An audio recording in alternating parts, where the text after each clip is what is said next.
Hello and welcome to the Rask Network. What you're about to hear and see is limited to general financial information only. Please be sure to speak to your financial planner or refer to our financial services guide available at rask.com.au/FSG before acting on the information. Hello and welcome to the Australian Finance Podcast. I'm your host, Kate Campbell, and today I'm talking to my fellow Brain Hacks co-host, Evan Lucas. Welcome to the show today. Hello, Kate. We are back again. We are now over a dozen of these, so this is really good. Glad that you love them, and we are really glad. As we've said many times before, these start, please remember, get on the internet-y thing, pick up your phone, laptop, whatever it is you want to do, write into Rask, send us your questions. We are desperate to get them back to you. But I think today's a really important one. We want to go through 6 biases that impact investors.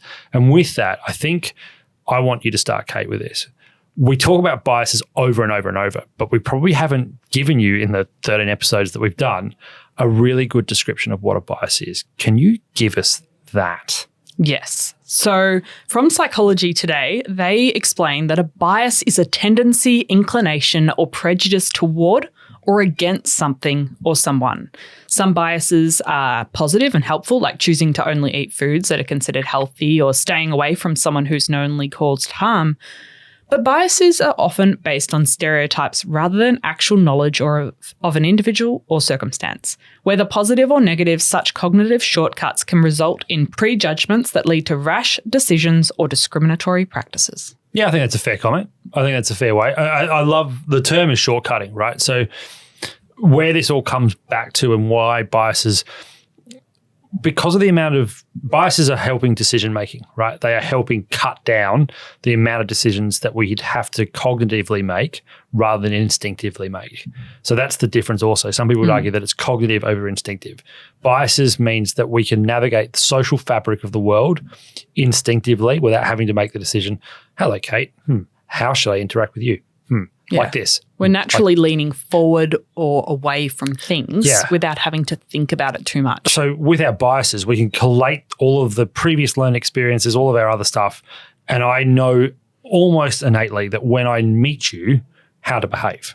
That's how this all works. But then it can spread into everything, not just the social world, and that's why we love it in finance, because it definitely spreads out of the social world into the finance world. And it is a really good way of putting it because, again, that term, don't judge a cover by, a book by its cover. That is another perfect way of explaining what a bias is, because it is that idea that we will judge in instance, not just seconds, in instance about a certain thing, person, event, object, etc., because of the biases that we have. Yeah, and some of these can be good for our finances and some can be bad. And I think biases can really impact the way we make financial decisions, the advice we give and take from other people, whether we're happy to seek out help or not, whether we take other people's advice on board, how we consume information. That's a huge thing. We've talked about that on Brain Hacks before, about the way we consume financial news. Yeah, and getting worse. I'm going to put that out there just to sort of stick it out to one of the 6 things we're going to talk to you, because clearly it feeds into that one that we're going to go through, which is groupthink. But let's come back to that at another point. Yeah, and I think it's also really important as investors that we can ask and question and examine the biases of other people. So we might be seeing someone on the TV talking about XYZ, property market's going to crash, fall, whatever it's going to do. But we don't really ask, what are their biases? What are they bringing to the table? What are their financial interests in this matter? Yeah, the last bit, what is their justifications for that? I mean, sometimes it's just to grow their profile. Correct. And I should know that. I mean, I do. I was like, are you talking about me here? Because again, I wasn't thinking about you at the time, but we could add you in. But you're exactly right? So when you listen to the doomsayers, there is, and we talked about this in episode 12, but there is an underlying objective that they have to that, whether it's to grow profile, whether it's because they actually benefit from it. I mean, don't forget. Some people run funds that bet against things going up. So if they're yelling and screaming, at the sun because, this is going to go to the end of the world, why? Why are they saying that? What's their justification? And just on that perfect example you use, they call the Australian housing market the widowmaker. And the reason for it, the amount of international fund managers that have come here screaming that exact view, that have gone home with their, not just their tail between their legs, but actually have ruined their entire fund is as long as my arm. I mean, the amount of people that have told and have predicted the end of the Australian housing market is infinite in terms of what it is. Yes, it has its problems, but it also, completely overlooks the structure behind it and how it works. But that's all bias, right? Because again, they have an objective, they have a view, and their view is right. That also is a bias in itself if you have that bias. So before we go into all these scenarios and the ideas, I'm getting away from topics. I do apologize. Let's do this structured and do this reasonably. Let's go through the 6 that we think are really important. So I'm going to come to you with the first one. First one I want to talk about is affinity bias. A bias towards someone like me, for example, looks, gender, behavior, background. Tell me about affinity bias for what you perceive it as, how you've seen it out in the world, and also then in the finance world. I've seen this in financial services, working at a company and from a customer point of view and at events where people are more likely to listen, to ask questions, to get advice from people that are the same as them, that come from the same background, that have the same experience, that they think, okay, that person's like me.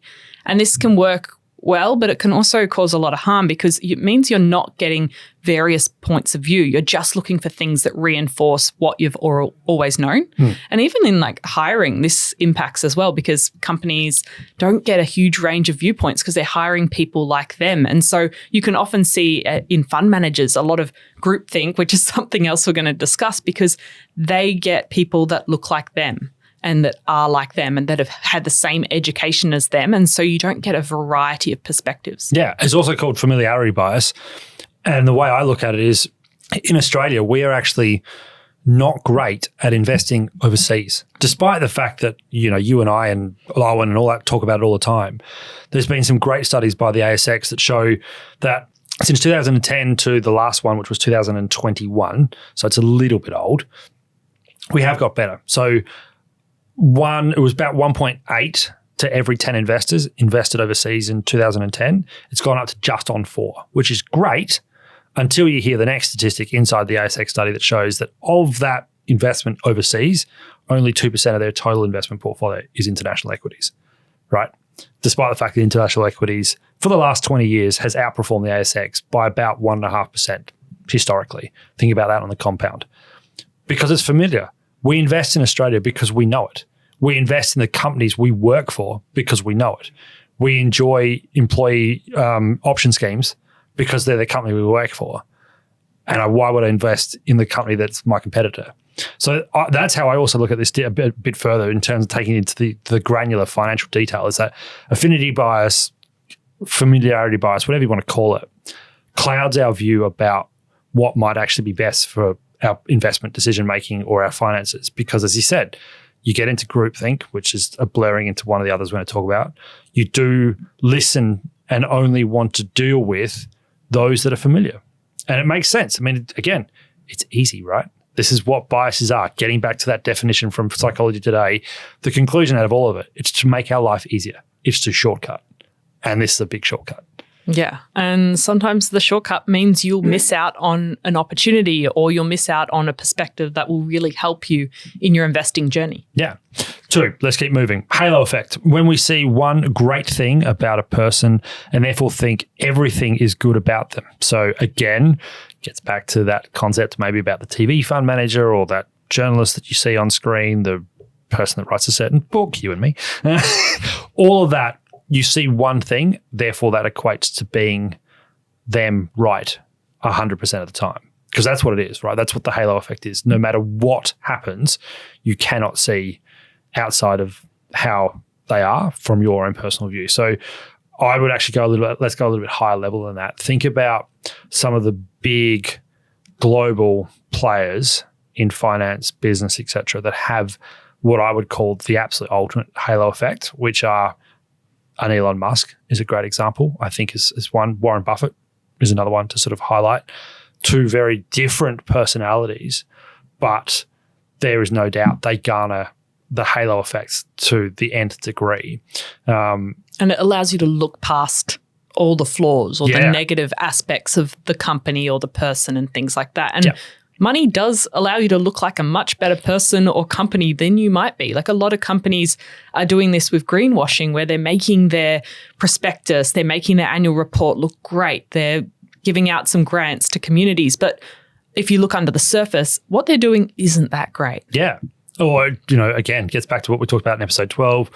The ethical, frameworks are very blurred, if not existent. You then look at, the decision-making they're doing. It is maximizing their scenario at the expense of others. Again, not putting it on Elon Musk and Warren Buffett, but all of that becomes blind. All of those issues become blind because of that one view. And it's not just about a person. I think you did it perfectly. It's about an institution as well, right? So when you start thinking that an institution is flawless, you forget an institution is never going to be flawless. There is going to be issues. Political parties, great example, right? So as soon as you get a view about your view on politics that is unable to be seen and you halo effect a political party, you're going to miss their flaws. And every side of politics, left, right, center, up, down, whatever, has massive flaws. That is the halo effect, because again, you just cannot get your bias past because, and this is what I think we need to come back to, because familiarity, affinity bias kicks in here because you identify with them, right? And if they're wrong, so parts of your thinking and personality and behavior are probably wrong because that's why you identify with them. You idolize them for a reason because you want something about them to be part of you. And that also feeds into this, is that you're doing something human beings really hate doing, which is actually saying to themselves, I might be wrong here. And that sort of is the part of it that's so fascinating about Halo.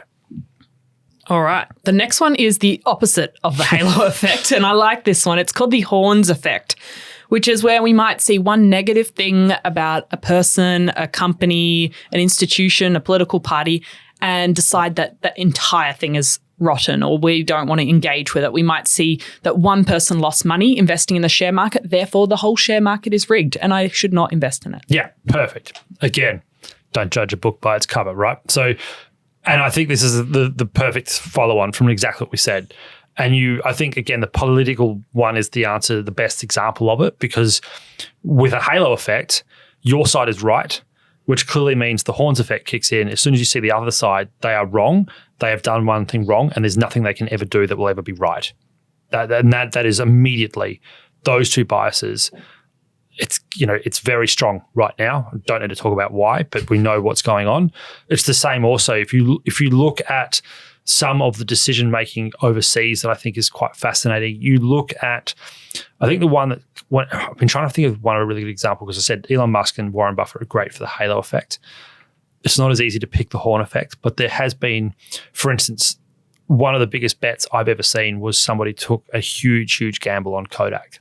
Not going to highlight who they are, but we're promoting Kodak at that last little bit. Clearly, structurally, it was in trouble. And a lot of people now have completely disregarded that person. And I don't want to say who it is because, again, we're talking about something, if you hear that bad decision, you'll blackmail them forever, despite the fact that this person's portfolio has been one of the best performing global funds out there. They were trying to justify that Kodak could turn it around. One bad decision has now made them basically the pin-up for a fund manager that is there for their own interest, blah, blah, blah, whatever decision, whatever term you want to put onto it, they are now that. They are now wrong and always will be wrong. Yeah. And the horn and the halo effect both put blinkers on, and it means that you are looking at one thing and you're not looking at the whole picture and taking in different sources and different pieces of information. Maybe you're not even willing to change your mind. And so that gets back to ones we've talked about, I think, in episode 5 and 6, availability bias, attention bias. Those two also play very strongly into this because your attention is only on what you want. Your attention and your available information is only coming out from one area of the market, forgetting that, financial information is like the universe. It's almost infinite. It's the same with almost everything in life. So you're looking at a pinprick size of information and making decisions, not just about the right one, but about what's the wrong one. And that I think is fascinating from that perspective. Is this feeds into, again, it's all we've said this before, you can't separate them out. They have so many interlinking and overlapping things. That's why when we get the questions from you guys out there, how do I fix this? We don't necessarily have the answer because there is so many influences that come with it, because real world, there are infinite variables and there are infinite sort of biases to some extent, although we group them together, that will impact how you think. We're basically just coming up with all these words to explain why we make weird decisions that just don't seem reasonable. Why human beings are human beings. And you might as well stop now, because there's no such thing as why human beings are human beings. We are what we are. But again, we try to. And I just sort of, the one that I didn't go on, so let's go on to number 4, which is, confirmation bias, the tendency to seek information that confirms pre-existing beliefs or assumptions, right? Yeah, who doesn't want to do that? Right? Again, who doesn't want to be wrong? Yeah. No one I've wants to be invested in this company. It's down 50%. I'm going to find every piece of information that convinces me that it's still worth investing in. Correct. Because it confirms that I was, what my beliefs were. It confirms, and that's it. If I see anyone criticizing it, I'm going to be really upset. Yeah, and it's a belief, right? It's not an answer. It's a belief. I believe that this company is still amazing.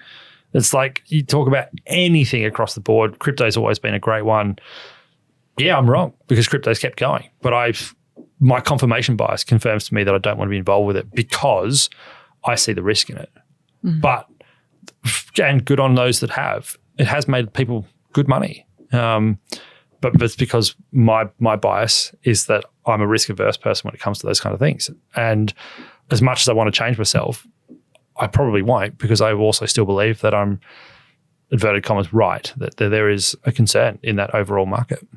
I see confirmation bias all the time on social media and forums where people have a belief and they will only seek out more information to confirm that belief, and that if anyone challenges that belief, they'll get shut down immediately. And that can happen because we'll go to conferences, we'll go to events, we'll listen to people talk on the news that already confirm our own beliefs, because we often curate our social media to align with what we quote unquote believe in. So we're not going to take in different sources. Yeah. So I'm going to come to number 5 because we've been sort of flirting around this, which is groupthink. The tendency to try to fit into a group by agreeing with their thoughts or positions and not expressing our own cause, underconfidence, desire, etc. to belong. Why I want to go there straight away is that what you've also sort of talked about there that is becoming much, much broader in the overall population is terms like misinformation, disinformation. The one that really gets to me, my truth. My truth, that I think is actually an epitome of groupthink, because it is our truth. We know. When did that become a thing? Yeah. Right? It drives me up the wall. Politicians use this all the time. We know. That is all groupthink. All of that concept is we are right, you are wrong. That's exactly what that does. And therefore, again, all of the previous 4 we've gone through is getting towards number 5, which is groupthink, because familiarity, affinity bias, halo and horn, and then confirmation bias. And you stick groupthink on top of that, wow, that is where, episode 12, we talked about reasonable decision making. This is where groupthink is really bad, because it goes from being reasonable into irrational, and not just irrational, it becomes almost tribal.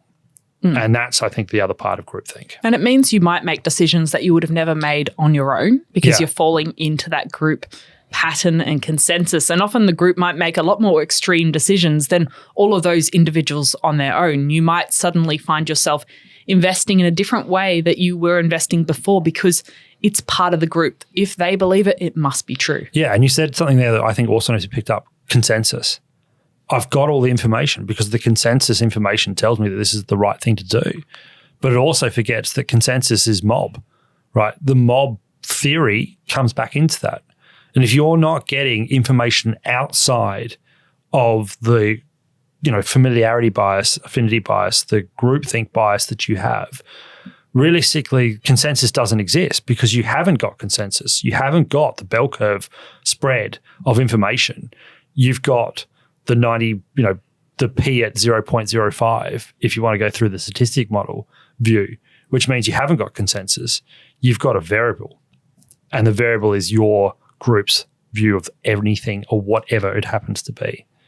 And that's why sometimes people's decisions can be so shocking, because you're in that group think. You think that everyone thinks this same way. And like we can fall into it with investing and things like that. And so when someone does something completely opposite, we might think that decision's irrational, absurd, but it's just because they're not part of the group, the tribe that we are a part of. Yeah. And so I would argue that this is the one that is the most likely to create the biggest issues in your personal finance. It's the ones that, again, the group can be anything. If you're trying to keep up with the Joneses, that's a group. If the group that you live and work around believe that spending is the right thing to do, that will certainly lead you down a path that will financially end up creating injury. We're impacted so much by our siblings' finances and our friends' finances. Correct. So this one is, I think, the most important to really drill into. We're not saying it's bad. It's just about belonging to a group is fine, but finding thought and growth outside a group is also very advantageous. And as you've highlighted, Kate, perfectly, the growth of social media, the growth of curating your thought processes to stick inside the group, the tribe that you affiliate with is so easy now. And therefore it does lead to, as I said, misinformation, my truth. This is the one that challenge yourself to listen to that person that does make you upset or does go completely against everything that you believe in. Make yourself think. You still can disagree with them in the end, but at least you listened. And I think that's the other part of what we're trying to say here is that as long as you listen, as long as they made you think, you don't have to agree with them. In fact, by all means, strongly disagree with them, but understand why they did what they did. And I think that can start to help you get out of the groupthink. But not only that, confirm is the hard word to use here, but confirm that maybe, yes, I am right or that I am wrong. And these are the reasons why. We need to keep moving. Yeah. Because I think the last one is what everybody talks about. And something that impacts everyone. Yeah. Self-confidence bias, or as you call it, attribution bias. So the psychological term is self-attribution bias. But yes, it's probably better colloquially known as self-confidence bias because I think it's great. The tendency to be overconfident about our knowledge or our power to control a situation and be unrealistically optimistic about outcomes, circumstances, tendencies not to believe in ourselves. The other way that I've always said it is this. Self-attribution bias, self-confidence bias is always right, never wrong. So self-attribution is the decisions that I made and that go right were because of what I did. When it goes against me, it was the environment. So it was something outside of my control. That is the way to talk. And that's where overconfident, self-confident people will very much skew into this. And there is a blurring between optimism and overconfidence, because if you are overly confident that you blur into the idea that your decisions are the only right decisions, you're getting back to everything we've just discussed. You go back into groupthink. You go back to familiarity bias, halo bias. You are right. They are wrong. When I'm wrong, it wasn't me. It was the environment. It was the group. Yeah. And that's that idea we've spoken about on the podcast of resulting, where if we make a decision and it turns out really well, we go, oh, we're fantastic at making financial decisions. How good am I at investing? Whereas if we invest in something and it goes badly, oh, that was a bad recommendation. I'm going to blame that recommender. I'm going to blame that friend. I'm going to blame the market. I'm going to blame the economy, but I'm going to blame everyone but myself. Correct. Own your decision, right? That's the conclusion of what we're saying here. Own your decisions, because as we've spoken about over the last 13 episodes, your objectives, your biases, your opinions have all gone into that decision. Whether it's because of a bias that's just made you go bang, or whether you've actively thought about it and made the choice, in the end, it's your decision. Yeah. And own where maybe luck did play and you didn't research a company before you invested in it and it just went really well. That wasn't anything in particular that you did. It wasn't your skill. There was a bit of luck or things at play that you didn't know. Yeah. And I think that you're right. You need to be a bit strict on yourself, a little bit hard on yourself to say exactly what Kate just said, which is, no, that wasn't your good decision making. It was pure luck. Yeah. And that is something that you need to own. I think that's the term. You need to own that you got lucky. Or you just invested during a really good time in the market. Yeah. Like a lot of people in 2020 thought they were fantastic. Exactly. Perfect in 6 months, they were the best share picker in the world. And 6 months later, they were the worst. And so this, again, horn effect, right? Where as soon as they do the opposite, again, self-attribution bias, it was the environment. I'm not going to the market because the market, is about luck. It's not. Long-term investing tells you it's not. Investing in index funds tells you it's not. But there is also decision luck, and that's what it is. And self-confidence and self-attribution bias is one that it's one of the ones in my view that is right up the top in the crossover between the investment world and the psychological world, that will be the number one cause in my view of bad decision making or of long-term detriment to your investing, because you're also constantly therefore justifying the bad decision to not move out. Yeah. Understand you're not going to necessarily beat the market after 10 years. That's fine. Why try and beat it?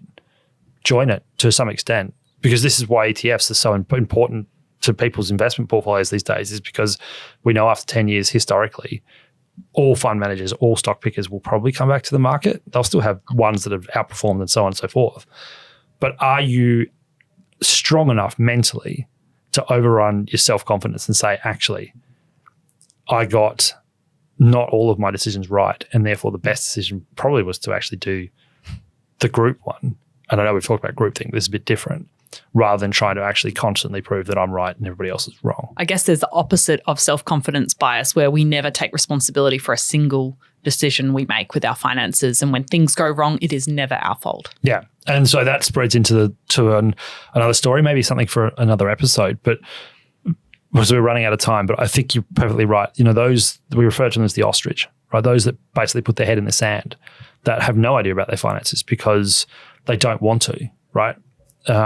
It's always going to be something else. They don't have to make a decision. I don't have to know about that.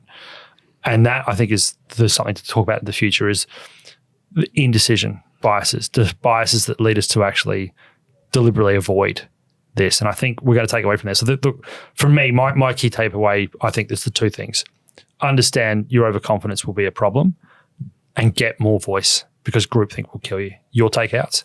We all have biases as investors. We can't eliminate them. So it's more managing them, being aware of them, and also questioning other people's biases. I agree completely. There we go. Well, links in the show notes. If you want to send us a question or a thorny topic to consider for our next Brain Hacks episode, there is a link to ask a question in the podcast description. Evan, Lucas, thank you for joining me today. Kate, thank you as always for having me. For those out there listening, have a great day. We are loving these. So as Kate said, I concur. Please send them in, because we want to keep Brain Hacks going. Wonderful. Thanks for listening, everyone. Thanks for watching this video on the Rask Network. While you're here, don't forget to like and subscribe so you can get videos each and every day on business, finance, investing, and so much more.